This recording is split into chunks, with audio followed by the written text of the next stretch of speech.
Bonjour, je m'appelle Frédéric Hinault, je suis né en juillet 90 dans une famille qui serait considérée dysfonctionnelle. Je suis né avec des problèmes physiques et j'ai été opéré de ma naissance jusqu'à l'âge de 13 ans. J'ai passé beaucoup de temps à l'hôpital. J'ai subi toutes sortes d'opérations pendant une longue partie de ma vie. J'ai détesté être aussi différent. Mon seul contact avec les croyants a été quand j'ai habité en Haïti. Leur foi, malgré les difficultés et leur joie de vivre, m'ont marqué durant mon enfance. J'ai aussi habité avec mon frère un mois dans une famille chrétienne en Colombie-Britannique, alors que j'étais adolescent. Le père n'était pas né chrétien, mais il nous a raconté que Dieu lui avait tellement envoyé de signes qu'il ne pouvait plus le nier. J'ai toujours été entouré d'amis et de famille, mais je me sentais différent et j'avais beaucoup de difficultés à comprendre les gens et leurs émotions. Je n'étais pas satisfait des explications de notre création et j'étais fâché contre la société qui avait tout pour eux, mais ne faisait que chialer et se lamenter. Dans ma vie adulte, j'ai plongé toute ma rage dans le travail, la musique, la drogue et l'alcool. À mes 30 ans, j'ai finalement compris que mes différences depuis ma naissance étaient mes forces et que cela avait construit qui je suis. J'ai commencé à chercher la vérité et tout ce que je trouvais ramenait toujours à la Bible, mais j'étais incapable de croire en l'Église. Je cherchais Dieu, mais j'avais des blocages moraux. J'ai rencontré Mélanie à mon travail.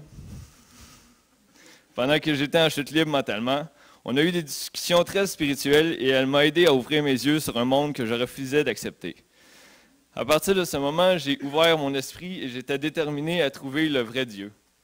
1 an et demi plus tard, en travaillant, à force d'écouter des choses, j'ai trouvé un podcast d'un Bible Believing Truther qui faisait appeler du monde en direct et qui livrait leur témoignage pour Jésus-Christ et comment ils avaient agi dans leur vie.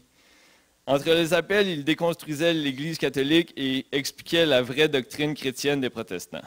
Ils faisaient référence à beaucoup de versets et on dirait que tous les versets me parlaient directement. J'ai ressenti un changement intérieur instantané, un espoir naître en moi. Je suis parti du travail et pour la première fois en 10 ans, je n'avais plus le désir de me geler, je ne ressentais plus cette rage qui me rongeait de l'intérieur depuis ma naissance. J'ai toujours eu l'impression dans ma vie que quelqu'un m'observait et me guidait contre ma volonté d'autodestruction. J'ai commencé à regarder toute ma vie passée et comprendre toutes les fois où Dieu m'avait sauvé de moi-même. Maintenant, chaque jour, depuis, je me lève en remerciant le Seigneur de m'avoir donné la vie qui m'a ramené à lui. Jésus est la voie, la vérité et la vie. Je veux être baptisé parce que c'est un commandement que Jésus nous a donné. Je veux confesser publiquement ma foi en Jésus, en sa parole et en sa résurrection pour le sacrifice qu'il a fait pour moi à la croix.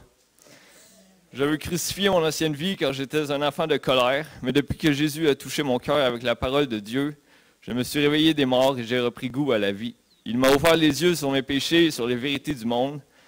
Maintenant que je suis né de nouveau, je veux faire partie du corps de Christ et me raffermir en tant qu'enfant de Dieu et propager la bonne nouvelle aux âmes perdues. Merci.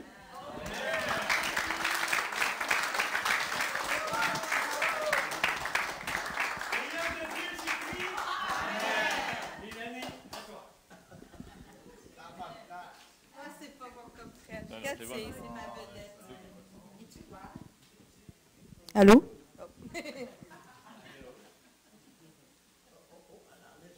Oui, parce que c'est pour vous voir de loin, puis je veux pas vous voir là. Je veux lire mon texte.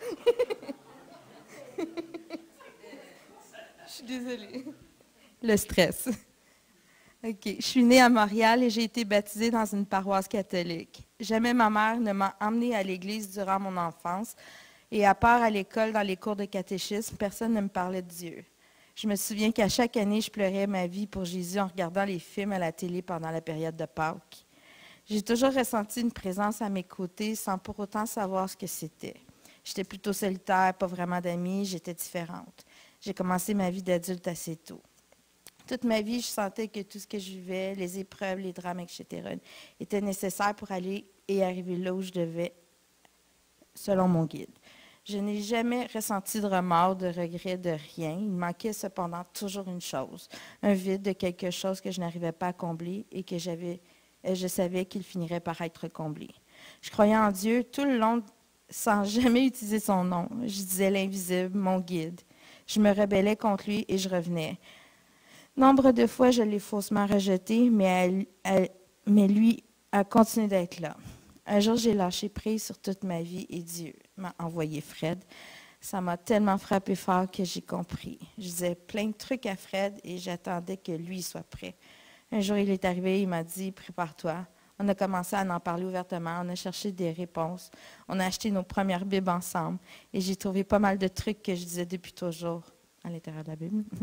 J'ai cherché une étude biblique pour mieux comprendre et ensuite on est parti à la recherche d'une assemblée. Puis on atterrit ici. Et oui, merci Seigneur. Depuis que je l'ai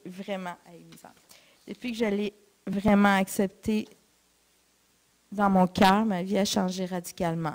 J'ai compris que le baptême représente la mort, l'ensevelissement et la résurrection de l'amour de ma vie, Jésus-Christ. Parce que je crois en lui, qu'il est mort pour moi, pour me sauver en effaçant mes péchés et qu'il en a fait un commandement. Je souhaite ardemment me faire baptiser pour confesser ma foi en lui, devant lui et les autres. J'ai renoncé à ma vie d'avant. Je veux lui obéir et lui exprimer mon amour et mon obéissance. Lui prouver que je veux marcher avec lui pour l'éternité. Je suis morte à ma vie d'avant, et je suis ressuscitée en une nouvelle personne. J'ai le besoin de le sentir de façon encore plus physique en entrant dans l'eau, étant ma preuve que je ne le quitterai plus. Je suis désolée.